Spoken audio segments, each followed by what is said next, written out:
O meu intérprete preferido sobre Cuba, Beto, provavelmente você vai discordar, é o Leonardo Padura. Eu gosto muito dos romances do Leonardo Padura. Eu gosto muito de saber que, crítico como ele é em relação ao regime cubano, ele permanece em Cuba, ele não sai de Cuba, a vida dele é em Cuba, e acho ele um intelectual brilhante.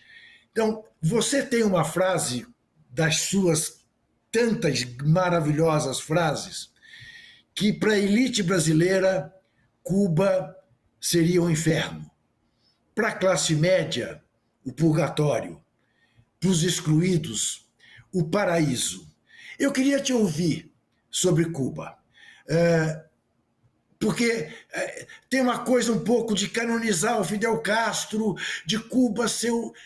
Eu queria te ouvir, entre o Padura e o Fidel Castro, eu queria te ouvir.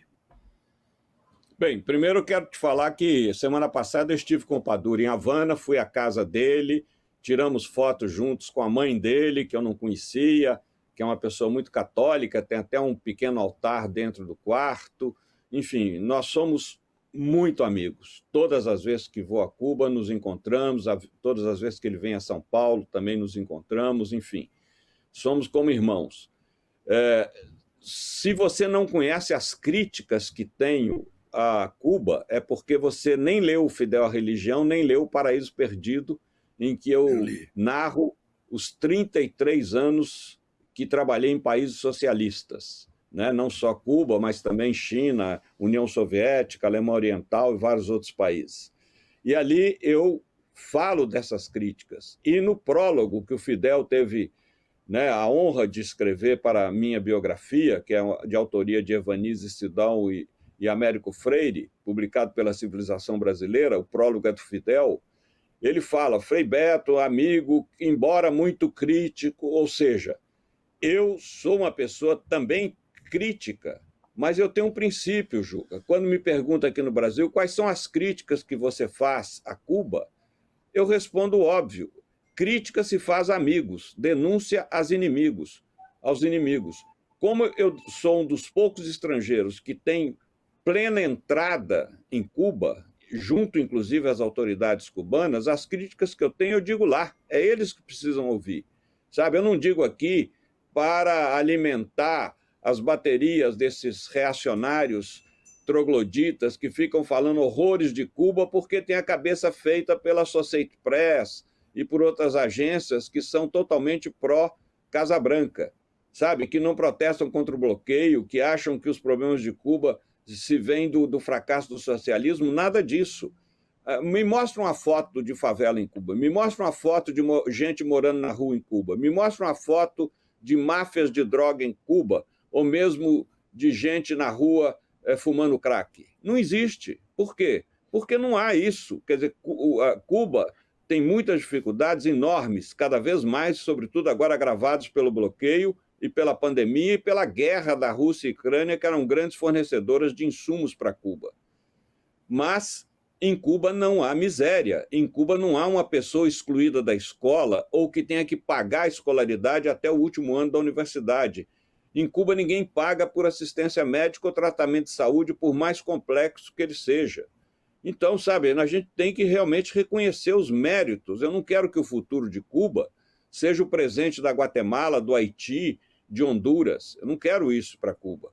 Agora, eu sou realmente muito crítico. Você pode ler o Fidel a Religião, onde eu critico toda a questão do ateísmo como política de Estado, e felizmente depois eles mudaram a Constituição do país e o Estatuto do Partido. E leia também, o meu Fidel a Religião é publicado no Brasil pela Companhia das Letras, e o Paraíso Perdido, Viagens ao Mundo Socialista, publicado pela Rocco. Quem tiver interessado nessa minha análise crítica do processo do socialismo, basta ler o Paraíso Perdido. Eu abri essa nossa conversa, para quem não viu a abertura do programa, dizendo que Frei Beto tinha lado e nem por isso deixava de ser crítico e botar o dedo nas feridas. Eu li os dois livros a que ele se refere, sei exatamente, tinha certeza de qual seria a resposta dele, mas quero ir mais longe. Quando você fala, eu sou das poucas pessoas estrangeiras que têm acesso pleno às autoridades, não seria melhor que mais pessoas tivessem, Beto? Estou falando do ponto de vista do entendimento do que deva ser uma democracia, embora tenha plena consciência do quão falso é o conceito sobre a nossa democracia. Bem, Juca, a minha posição como democrata, eu defendo o pluripartidarismo, mas não defendo que haja um partido que coloque os direitos, entre aspas, do capital acima dos direitos humanos. Esse tipo de partido, dependendo de mim, eu voto contra, né? Porque eu quero partidos que defendam os direitos da maioria da população, com diferentes óticas, diferentes propostas, e isso eu já me manifestei às autoridades cubanas, aos meus amigos cubanos, Fidel, Raul, Díaz-Canel, o atual presidente, todos eles sabem a minha maneira de pensar. Agora, eu respeito a índole cubana e não se pode exigir de Cuba grandes mudanças enquanto o país está asfixiado pelo bloqueio imposto criminalmente pelos Estados Unidos. São mais de 60 anos de bloqueio que já causaram um dano a Cuba de bilhões e bilhões de dólares.